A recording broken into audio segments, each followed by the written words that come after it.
గుర్తుంచుకోవాల్సింది ఏమిటి? కొత్త ఇంట్లో అడుగు పెట్టేటప్పుడు అంటే నేను ఈ గృహ సామ్రాజ్యంలో అడుగు పెడుతున్నాను.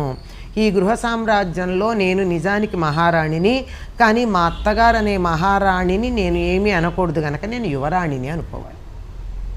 మహారాణికి ఎంత ఉంటుందో స్థానం యువరాణికి కూడా అంతే ఉంటుంది గనక నేను ఈ ఇంటి యువరాణిని అని ఆ గౌరవం, ఆ దర్పం, ఆ ఔదార్యం, ఆ దర్జా ఇవన్నీ ఉంచుకోవాలే తప్ప ఆ పందెం కోళ్ళల్లాగా నువ్వా నేనా తేల్చుకుందామనేటటువంటి అభిప్రాయంతో వెళ్ళకూడదమ్మా.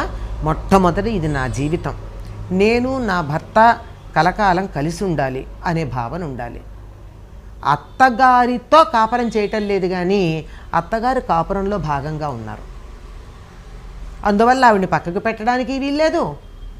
అట్లాగని ఆవిడకే ప్రాధాన్యం ఇచ్చి జీవితాన్ని